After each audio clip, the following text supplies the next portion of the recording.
wabarakatuh.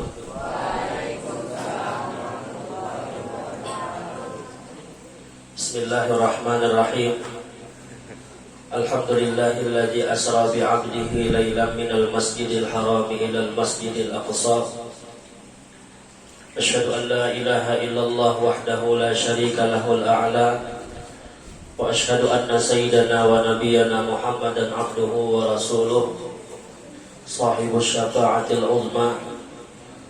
Allahumma salli wa sallim ala man usriya wa urija ila sama summa ila sidratil muntaha summa al-mustawa hatta laqiya rabbahu azza wa jalla bi aini ra'sihi yaqazatan la manama wa ala alihi wa ashabihi sadatil qurama. Amma ba'd. Faqad qala Allah ta'ala fil Qur'anil Karim, a'udzu billahi minasyaitonir rajim. Bismillahirrahmanirrahim.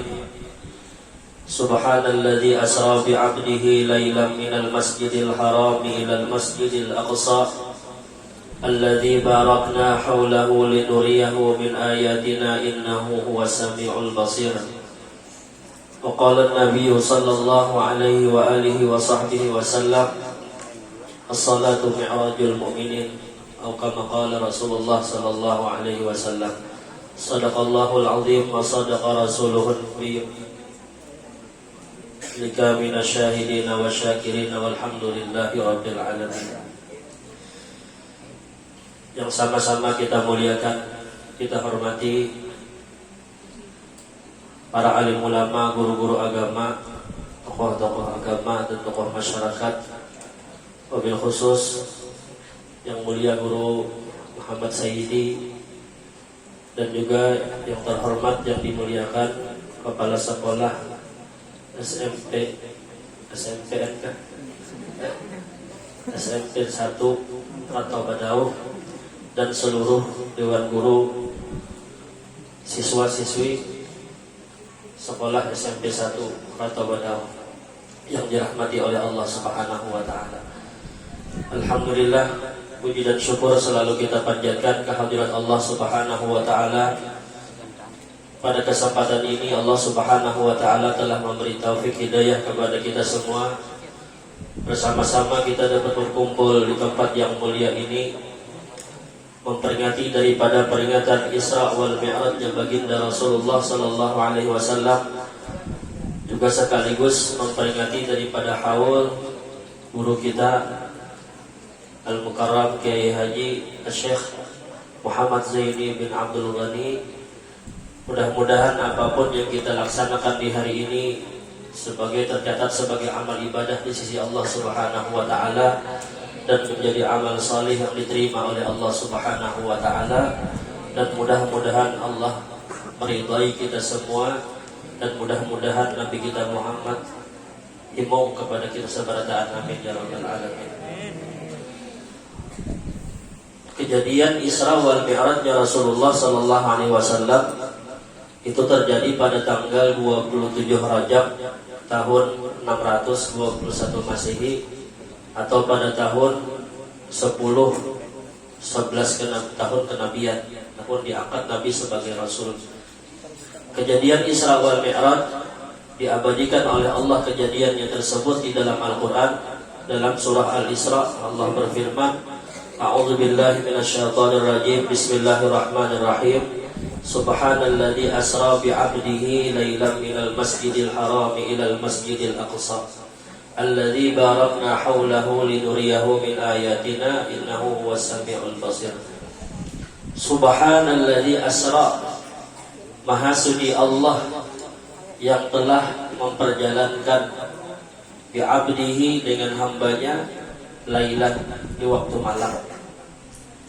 Nah, sebelum ulun nanti menjelaskan tentang kejadian Isra, terlebih dahulu menjelaskan tentang makna ayat inilah, tafsir daripada ayat. Jadi Allah Subhanahu wa Ta'ala memulai ayat ini dengan kalimat Subhana, maha suci Allah. Dalam ilmu nahwu, Subhana di sini adalah kalimat tanzih wa ta'ajjub, sesuatu yang membuat kita itu bingung, sesuatu yang apabila kita itu melihat sesuatu ataupun mendengar tentang sesuatu yang membingungkan ataupun yang akal kita itu tidak bisa mencapai, tidak bisa memahami kejadian tersebut, maka kata yang keluar dari mulut kita adalah subhana atau subhanallah, maha suci Allah. Nah, kenapa Allah memulai ayat ini dengan kalimat subhana? Karena ayat ini akan berbicara tentang sesuatu kejadian yang di luar akal kita, yang akal kita tidak bisa mencerna ataupun tidak bisa memahami tentang kejadian ini. Akal kita tidak akan menerima seandainya kita itu berpikir hanya melewat akal tanpa keimanan.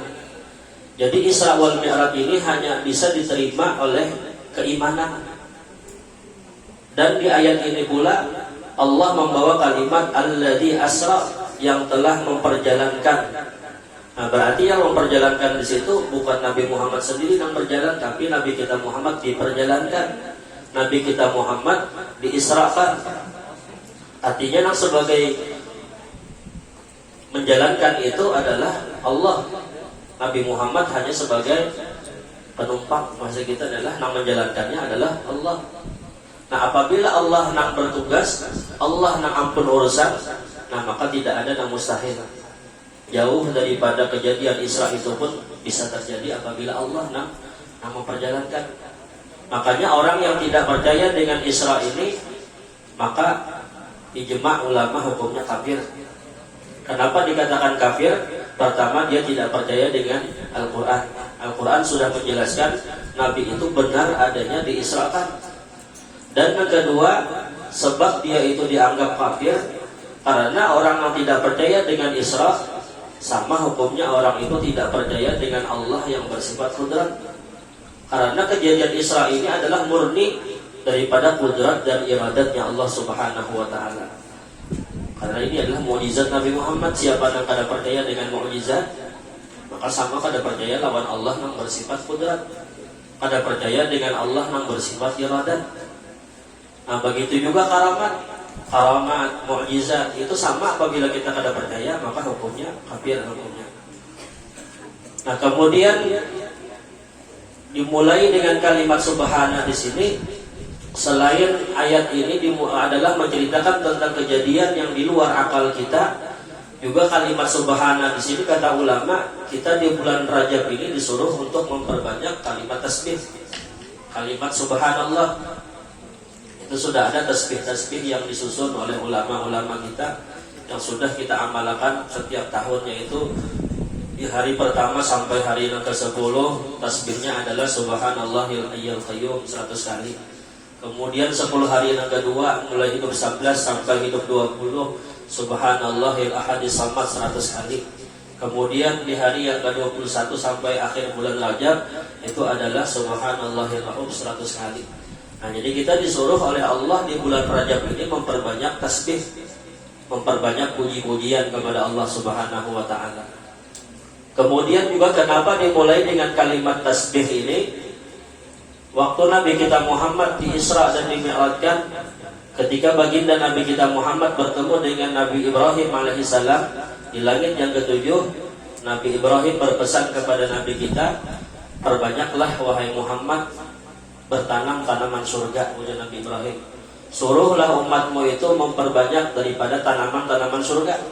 Lalu Nabi kita Muhammad bertanya, apa itu tanaman surga wahai Nabi Ibrahim? Nabi Ibrahim mengatakan tanaman surga itu adalah kalimat tasbih subhanallah walhamdulillah wala ilaha illallah wallahu akbar. Itu apabila kita membaca itu sekali, maka kita akan mendapatkan satu pohon surga di dalam surga, dan pohon tersebut akan dinikmati oleh orang yang membaca. Nah, kemudian kalimat selanjutnya alladzi asra, yang telah memperjalankan, yang Allah telah memperjalankan bi'abdihi, dengan hambanya. Allah tidak menyebut di situ bi rasulihi atau bi nabihi, tapi yang Allah sebutkan adalah bi'abdihi, dengan hambanya. Nah, kenapa Nabi kita Muhammad itu disebut dengan hamba? Karena makam ataupun kedudukan yang paling mulia di sisi Allah bukanlah makam kerasulan, bukanlah makam kenabian, tapi makam yang paling mulia di sisi Allah adalah makam kehambaan. Jadi apabila orang hendak mendapatkan kedudukan yang mulia di sisi Allah, maka hendaklah dia itu menempatkan dirinya sebagai hamba Allah Subhanahu wa taala, bukan hamba manusia. Jadi presiden itu hamba manusia. Hamba presiden umpama kada mulia, kenapa? Karena penghambanya lawan manusia. Hamba bupati umpama kada mulia juga, kenapa? Karena penghambanya kepada manusia. Jadi apabila hendak menjadi orang yang mulia, maka jadilah hamba Allah Subhanahu wa taala. Dan juga kenapa Allah menyebut Nabi Muhammad ini dengan hamba? Karena hanya Nabi kita Muhammad sallallahu alaihi wasallam lah orang yang dapat mencapai makam kehambaan yang sempurna.